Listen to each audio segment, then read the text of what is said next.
कहानी की शुरुआत में हमें बताया जाता है कि कोरोना जैसे ही एक बेहद खतरनाक वायरस की वजह से 500 करोड़ लोग दुनिया भर में मारे गए। इसके बाद अचानक से गोली चलने की आवाज आई और एक बच्चा डर से सहमा हुआ ये सब देख रहा था। एक आदमी को गोली लगी थी और उसे बचाने के लिए एक औरत भागी, पर अफसोस अब कुछ नहीं हो सकता था। फिर हम देखते हैं कि ये सब तो जेम्स नाम के एक आदमी का सपना था। जब उसकी आंख खुली तो साल 2035 चल रहा था। वो धरती की सतह से काफी नीचे एक जेल में कैद था। अब धरती इंसानों के रहने लायक नहीं बची थी, इसलिए बचे हुए इंसान यहीं छुप कर रहते थे। फिर कोल को काफी मोटा स्पेशल सूट पहनाकर धरती की सतह पर भेजा गया। जब कोल वहां पहुंचा तो चारों ओर बर्बादी के अलावा और कुछ नहीं था। खैर कोल ने कुछ जिंदा कीड़े मकोड़े पकड़े और वापस लौट आया। तब उसकी जमकर साफ सफाई करने के बाद उसे वैज्ञानिकों के सामने लाया गया। उन्होंने कहा कि वो कोल को एक बेहद जरूरी काम सौंपना चाहते हैं और अगर कोल ने इसे पूरा कर दिया तो उसकी सजा माफ कर दी जाएगी। असल में वैज्ञानिकों ने ऐसी टेक्नोलॉजी का इजाद कर लिया था जिसके जरिए वो समय में आगे पीछे जा सकते हैं, यानी कि उन्होंने टाइम मशीन बना ली थी। वो चाहते थे कि कोल समय में पीछे जाकर उस वायरस का पता लगाए ताकि वैज्ञानिक उसका इलाज ढूंढ सके। आखिरकार कोल इस काम के लिए तैयार हो गया और उसे टाइम ट्रैवल के जरिए वक्त में पीछे भेज दिया गया। लेकिन वो साल 1996 में पहुंचने की बजाय 1990 में पहुंच गया, यानी कि सही समय से लगभग 6 साल पहले। इसके बाद हम देखते हैं कि साल 1990 में कैथरीन नाम की एक दिमाग की डॉक्टर को एक पागल आदमी की जांच के लिए बुलाया गया। ये आदमी कोई और नहीं बल्कि कोल ही था। कैथरीन ने उससे बात करने की कोशिश की पर कोल बेहद परेशान था। उसने कहा कि उसे बहुत खुफिया जानकारी इकट्ठा करनी है। साथ ही उसे ये भी लग रहा था कि वो 1996 में है, और कैथरीन ने उसे बताया कि ये तो साल 1990 है। इसके बाद कोल को पागलों के हॉस्पिटल में भेज दिया गया, जहां उसकी मुलाकात जेफरी नाम के एक पागल से हुई। जेफरी ने जल्द ही उससे दोस्ती कर ली और उसे सारी जगह घुमाई। फिर हॉस्पिटल के डॉक्टर्स ने कोल से बात की। तब कोल ने उन्हें बताया कि आज से ठीक 6 साल बाद धरती का बुरा हाल होने वाला है। करीब 500 करोड़ लोग मारे जाएंगे एक वायरस की वजह से।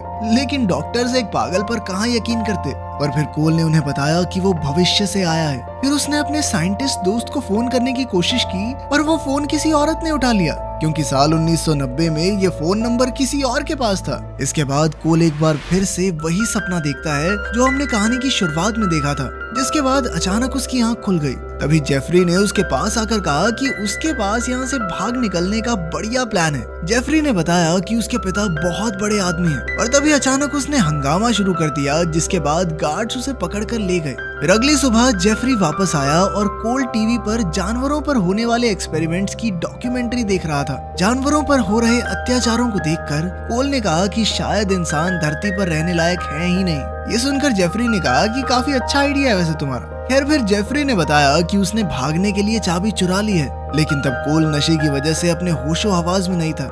इसके बाद जेफरी ने फिर से हंगामा किया और कोल चाबी से दरवाजा खोलकर भागा, पर वो बिल्डिंग से बाहर नहीं गया और जल्द ही गार्ड्स ने उसे पकड़कर एक कमरे में जंजीरों से बंद कर दिया। फिर डॉक्टर्स कैथरीन से बात कर रहे थे कि अचानक उन्हें खबर मिली कि कोल गायब हो गया है। एक बार फिर उसी सपने में बच्चा देखता है कि एक आदमी पुलिस से बचकर भाग रहा था। अचानक कोल की आंख खुली और वो 2035 में वापस आ गया। उसने वैज्ञानिकों को बताया कि वो गलती से 1990 में पहुंच गया था। फिर वैज्ञानिकों ने उसे कुछ तस्वीरें दिखाकर पूछा कि क्या उसने ऐसा कुछ देखा। तभी कोल ने जेफरी को पहचान लिया और अब वो एक बार फिर से समय में वापस जाने को तैयार हो गया, लेकिन इस बार वो गलती से पहले विश्व युद्ध में पहुंच गया। कोल को कुछ समझ नहीं आ रहा था कि फिर अचानक से एक फौजी ने उसकी टांग में गोली मार दी। खैर कोल एक बार फिर से मशीन में बैठा और इस बार वो बिल्कुल सही समय पर पहुंचा। इस वक्त कैथरीन एक मशहूर डॉक्टर बन चुकी थी और वो कई लोगों के सामने दुनिया खत्म होने की अलग अलग थ्योरीज पर लेक्चर दे रही थी। फिर लेक्चर के बाद डॉक्टर पीटर्स नाम का एक आदमी उससे अपनी किताब पर साइन करवाने आया और उसने कहा कि आबादी बहुत ज्यादा हो जाने की वजह से धरती पर रहना मुश्किल हो रहा है, इसीलिए जल्द ही इंसानों का खात्मा हो सकता है। बाद में जब कैथरीन वहाँ से निकली तो एक आदमी ने उसे जबरदस्ती गाड़ी में बैठाकर अपने साथ चलने को कहा और कैथरीन को याद आया कि ये तो वही आदमी है जो 1990 में एक दिन कमरे से गायब हो गया था। खैर अब अगले दिन वो दोनों एक होटल के कमरे में उठे। कोल को आज भी वही सपना आया था, पर इस बार उसने देखा कि वो औरत डॉक्टर कैथरीन थी। फिर कोल ने कैथरीन को आजाद किया और उसके साथ गाड़ी में निकल पड़ा। कोल ने बताया कि वो 12 मॉन्कीज नाम के एक ग्रुप के लोगों को ढूंढ रहा है क्योंकि उन्होंने ही ये वायरस पूरी दुनिया में फैलाया था। तभी अचानक उसने गाड़ी रुकवा दी क्योंकि उसे दीवारों पर 12 मॉन्कीज का निशान दिखाई दिया। इस वक्त कैथरीन बचकर भाग सकती थी, पर उसने भी सच का पता लगाने के लिए कोल का पीछा करने का फैसला किया। उन निशानों के पीछे वो दोनों एक सुनसान थिएटर में आ पहुंचे, जहां 2 गुंडों ने उन पर हमला कर दिया, पर कोल ने उनकी हड्डी पसली एक कर दी। वहां से निकलकर उसे एक सुअर का चेहरा दिखाई दिया, जिसकी तस्वीर वैज्ञानिकों ने उसे दिखाई थी। वो तुरंत उस स्टोर में घुसा तो वहां 3 लोग मौजूद थे। कोल ने उन पर बंदूक तान कर 12 मॉन्कीज ग्रुप के बारे में बताने को कहा। तब ये खुलासा होता है कि ये ग्रुप जेफरी ने बनाया था। उसके पिता अलग अलग तरह के वायरस पर रिसर्च करते थे और जेफरी वायरस चुराने की फिराक में था। इसके बाद कोल और कैथरीन आगे निकल पड़े, पर रास्ते में वो एक जंगल में रुके, जहाँ कैथरीन ने उसकी टांग में लगी गोली निकालकर उसके घाव पर पट्टी की। कुछ समय बाद कोल जेफरी के पिता की पार्टी में जेफरी से मिला। कोल ने उससे वायरस के बारे में पूछा तो जेफरी कहने लगा कि भाई मुझे इस बारे में कुछ नहीं पता। जेफरी ने कहा कि जब वो 1990 में कोल से मिला तो कोल ने ही कहा था कि इंसान इस धरती पर रहने लायक नहीं है। ये सुनते ही कोल ने जेफरी पर हमला कर दिया, पर जल्द ही गार्ड्स ने उसे धर दबोचा। लेकिन वो जैसे तैसे भागकर जंगल में आ गया, जहाँ उसने गाड़ी के एक ट्रंक में कैथरीन को बांध रखा था। जैसे ही उसने ट्रंक खोला तो कैथरीन ने गुस्से में उस पर हमला कर दिया। कोल ने उसे बताया कि जेफरी की वजह से दुनिया भर में बहुत सारे लोग मरने वाले हैं। तभी दूर से कई सारी लाइट्स जलती दिखाई दी, यानी पुलिस कोल को ढूंढते हुए वहां आ पहुंची थी। इधर कोल ये सोचने लग गया कि धरती पर जिंदगी बिना वायरस के कितनी हसीन लगेगी। उसकी बातें सुनकर कैथरीन ने एक बार फिर से उसकी मदद करने की सोची, लेकिन जैसे ही वो पीछे मुड़ी तो कोल गायब हो चुका था। फिर पुलिस कैथरीन को अपने साथ ले गई, जहां उसने पुलिस को कोल की सारी कहानी सुनाई, पर उन्हें अभी भी ये समझ नहीं आ रहा था कि आखिर वो अचानक से गायब कैसे हो गया। उधर कोल 2035 में वापस पहुंच गया, जहां उसे लगा कि सभी वैज्ञानिक उसे गाना सुना रहे हैं। वो सब काफी खुश थे क्योंकि कोल 12 मॉन्कीज गैंग के बारे में काफी चीजें पता लगा कर आया था। लेकिन कोल बेहद परेशान था क्योंकि समय में बार बार आगे पीछे जाकर उसे लग रहा था कि वो अपना मानसिक संतुलन खो रहा है। तब वैज्ञानिकों ने उसे नींद का इंजेक्शन देकर सुला दिया। उधर कैथरीन को भी बुरे सपने आ रहे थे। फिर एक पुलिस वाले ने उसे बताया कि जो गोली उसने कोल की टांग से निकाली थी वो असल में साल 1920 से पहले चलाई गई थी। ये सुनकर तो कैथरीन के होश ही उड़ गए और कुछ पुराने दस्तावेज चेक करने के बाद उसे एक तस्वीर मिली, जिससे पता चला कि कोल झूठ नहीं बोल रहा था। वो सच में पहले विश्व युद्ध के समय पर भी मौजूद था।